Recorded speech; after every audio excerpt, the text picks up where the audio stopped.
1.5 करोड़ की बेल्ट, 40 लाख के बैग, 15 लाख की बाइकर जैकेट, 6 लाख की घड़ी, 10 लाख की ड्रेस। कमाल है, बैग, बेल्ट, घड़ी जैसी चीज़ों का इतना मूल्य। बिल्कुल सही सुना आपने।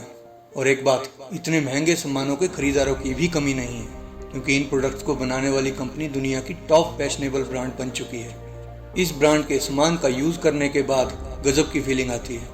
अगर आप फैशन के थोड़े से भी शौकीन हैं तो आपने ज़रूर अंदाज़ा लगा लिया होगा कि आज हम किस कंपनी की बात कर रहे हैं। जी हाँ, गुची है वो कंपनी जो आज दुनिया की एक ज़बरदस्त फैशनेबल ब्रांड बन चुकी है। इस कंपनी के प्रोडक्ट्स ने इस कदर धूम मचा रखी है कि कोई मॉडल तो क्या, हॉलीवुड के बड़े बड़े स्टार तक इस कंपनी का ब्रांड एम्बेसडर बनने की चाहत रखते हैं। आखिर गुची के प्रोडक्ट्स में ऐसा खास क्या है जो इतने महंगे होने के बावजूद भी पूरी दुनिया के बाजारों में अपना दबदबा बना रखा है इन्होंने, जबकि इसके प्रोडक्ट्स के दाम आम लोगों की कतई बस की बात नहीं। इस वीडियो में हम गुची के एक साधारण कंपनी से लेकर एक फैशन आइकॉनिक ब्रांड बनने तक के सफ़र को पूरा करने वाले हैं। पूरा वीडियो ख़त्म होने तक ज़रूर बने रहिए। तो वीडियो में आगे बढ़ने से पहले अगर आपने अभी तक हमारे चैनल को सब्सक्राइब नहीं किया तो इसे अभी सब्सक्राइब कर लें और साथ ही बेल नोटिफिकेशन को ऑन कर लें ताकि हमारी आने वाली सभी वीडियोस आप तक पहुंच सके।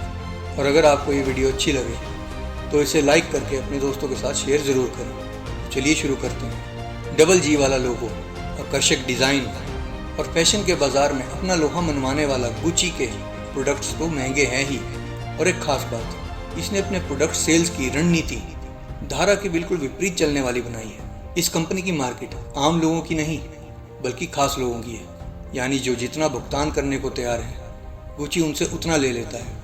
गुची प्रीमियम क्लास प्रोडक्ट्स के उत्पादन में स्पेशलिस्ट बन चुका है। ये ब्रांड एक इंटरनेशनल रिटेलर केरिंग का हिस्सा है और लुइस वुइटन के बाद गुची पूरी दुनिया में सबसे ज़्यादा बिकने वाला ब्रांड माना जाता है। पूरी दुनिया में तकरीबन 500 स्टोर्स चेन है और ऑनलाइन सेल्स के बलबूते गुची ने साल 2021 में $6.5 बिलियन से अधिक का कारोबार किया था। साल 1998 में गुची के जीन्स को दुनिया के सबसे महंगे जीन्स होने के लिए Guinness book of world record में शुमार किया गया था, जिसका मूल्य $3,134 कैनेडियन था।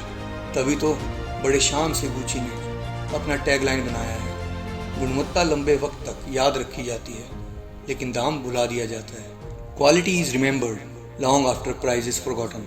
यही मुख्य कारण है कि दुनिया भर के सेलिब्रिटीज गुची के दीवाने हैं। हिंदुस्तानी सुपरस्टार्स भी इससे अछूते नहीं हैं। गुची की दीवानगी का ये परिणाम है कि मशहूर विदेशी रैपर ने तो यहाँ तक कह दिया था कि जब मेरी मृत्यु हो जाए तो मेरी ये ख्वाहिश है कि मुझे गुची के किसी स्टोर में दफना दिया जाए। हॉलीवुड एक्ट्रेस ग्रेस केली का रेशमी स्कार्फ, भूतपूर्व अमेरिकन राष्ट्रपति की वाइफ जेसी कैनेडी का शोल्डर बैग इसकी पॉपुलैरिटी की कहानी बयां करते हैं। वहीं रणवीर सिंह और कीरा आडवाणी जैसे भारतीय सुपरस्टार भी इस ब्रांड को बहुत अधिक पसंद करते हैं। एक कहावत है कि रोम को एक दिन में नहीं बनाया गया था। गुची का एक ग्लोबल फैशनेबल ब्रांड बनना इस कहावत पर खरे उतरना जैसा है, क्योंकि ये मुकाम हासिल करने के लिए गुची को कई वर्ष लग गए। गुचियो गुची नाम के एक साधारण से व्यक्ति ने साल 1921 में इस कंपनी की नींव रखी। गुचियो गुची साल 1881 में इटली के फ्लोरेंस में पैदा हुए थे। इटली के एक साधारण कारीगर परिवार में पैदा हुए गुचियो गुची ने 23 साल के होते ही ये निर्णय ले लिया कि उनको व्यापार करना है। हालांकि इनके पिताजी इनके इस निर्णय से संतुष्ट नहीं थे। व्यापार के शुरुआत में इन्हें काफ़ी घाटा झेलना पड़ा, क्योंकि उस समय इन्हें बिजनेस करने का कोई अनुभव नहीं था और इसी वजह से गुचियो गुची को व्यापार में इतना ज़्यादा नुकसान हुआ, ये भयंकर कर्ज में चले गए और फिर इन्हें अपना व्यापार बंद करना पड़ा। स्थितियाँ कुछ ऐसी आन पड़ी कि इन्हें अपना पेट भरने के लिए एक होटल में जॉब शुरू करनी पड़ी। लंदन के लग्जरी सेवाय होटल में इन्होंने लिफ्ट ऑपरेटर के तौर पर काम किया और यहीं से गुची की काल्पनिक नींव पड़ने की शुरुआत हो गई थी, क्योंकि यहाँ रसूखदारों का आना होता था। इसी होटल में विंस्टन चर्चिल, मर्लिन मुनरो जैसी शानदार हस्तियों का आना जाना होता था। ये अमीर लोग काफ़ी अच्छे अच्छे ड्रेस पहनकर इस होटल में आया करते थे। इन्हीं फेमस हस्तियों के पहनावे को देखकर गुचियो गुची के मन में अपना ब्रांड बनाने का विचार आया था। आगे चलकर इन्होंने इन्हीं डिज़ाइनर कपड़ों को अपना आधार बनाया। 10 वर्षों तक इस होटल में जॉब करने के बाद गुचियो गुची को इस होटल से निकाल दिया गया और इसी के बाद उन्होंने अपनी कंपनी स्थापित करने का फैसला किया और इटली लौट आए। साल 1921 में इन्होंने गुची कंपनी की शुरुआत की। कंपनी के शुरुआती उत्पाद घुड़सवारों के लिए सामान और सूटकेस थे। बाद में इन्होंने बांस के हैंडल वाले हैंडबैग और जूते भी बनाना शुरू कर दिए। आज भी इस कंपनी के मुख्य प्रोडक्ट में शामिल है। साल 1937 तक आते आते गुची कंपनी का कारोबार विदेशों में भी फैल चुका था। साल 1953 में गुची और गुची ने इस संसार को अलविदा कह दिया। गुची और गुची की पत्नी एक अमीर घराने से ताल्लुक रखती थी। दोनों के 4 बेटे थे, जिनके नाम वास्को गुची, एल्दो गुची, यूगो गुची और रोडोल्फो गुची थे। गुची और गुची के देहांत के बाद एल्दो ने कंपनी की बागडोर अपने हाथ में लिया और कंपनी का परचम अंतर्राष्ट्रीय लेवल तक लहरा दिया। एल्दो के नेतृत्व में कंपनी का पहला विदेशी स्टोर अमेरिका न्यूयॉर्क के मैनहट्टन में खोला गया। इधर इनकी छोटी सी वर्कशॉप अब फैक्ट्री बन चुकी थी, जिसके बाद और भी उत्पाद जैसे दस्ताने भी बनाए जाने लगे। शुरुआती दौर में रोडोल्फो ने अभिनय को अपना करियर बनाने की सोचा था, परंतु जल्दी ही उसने अपनी कंपनी की जिम्मेदारियों को हाथ में लेने का निर्णय लिया। समय बीतने के साथ गुची स्टोर्स की संख्या और ब्रांड वैल्यू भी बढ़ती चली गई। साल 1960 में गुची ने दूर दराज पूर्वी देशों में अपने विस्तार को पूर्ण किया, जिसके तहत इन्होंने टोक्यो और हांगकांग में भी अपने स्टोर्स खोल दिए। गुची कंपनी के शेयर्स में एल्दो और रोडोल्फो दोनों भाई 50-50% के हिस्सेदार थे, परंतु कंपनी में अभी तक रोडोल्फो का योगदान एल्दो की अपेक्षा कम ही था। इसी समय गुची ने अपने सुप्रसिद्ध लोगो डबल जी को जन्म दिया, जो अभी तक इस ब्रांड का प्रतीक बना हुआ है। साल 1980 तक गुची विश्व की प्रभावशाली फैशन कंपनियों में एक बन गई। अपनी कामयाबी को देखते हुए गुची ने फैसला किया कि अब कंपनी की साझेदारी में आम जनता को शुमार करने का समय आ गया है, और इसके लिए कंपनी ने खुद को एमेक्स और NYSE में लिस्ट करवा लिया। कंपनी ने अपने शेयर्स की कीमत $22 निर्धारित की। गुची की इकोनॉमी, फाइनेंशियल मैनेजमेंट और कुशल नीतिपूर्ण बिजनेस के लिए यूरोपियन बिजनेस फेडरेशन की तरफ से कंपनी को European company of the year का खिताब भी दिया गया। गुची ने ऑटोमोबाइल के क्षेत्र में भी अपने कारोबार का विस्तार किया। इसी क्रम में इसने American motor corporation, general motor और फोर्ड के साथ समझौते किए। साल 1972-73 में पहली बार गुची ने अमेरिकी कार के इंटीरियर को डिजाइन किया। वर्ष 1970 से 80 में जनरल मोटर्स की तरफ से कैडिलैक सिविल कार को लॉन्च किया गया, जिसके इंटीरियर में लोगो हेडलाइनर और हेड पर गुची के ही प्रतीक चिन्ह को लगाया गया था। साथ ही इस कार की छत को विनाइल से बनाया गया था, जिस पर गुची का डबल जी लोगो लगाया गया था। इतना ही नहीं, इसके साथ गुची लगेज का पूरा सेट भी दिया गया था। सिर्फ कमाई ही नहीं, गुची सामाजिक सेवा भी करता आ रहा है। साल 2005 में गुची ने यूनिसेफ के साथ साझेदारी कर ली, जिसके तहत कंपनी अपने उत्पादों से कमाए हुए धन का कुछ भाग यूनाइटेड नेशन चिल्ड्रन फंड में दान करती आ रही है। गुची ने 5 साल में तकरीबन 7 करोड़ की धनराशि यूनिसेफ को दान की है।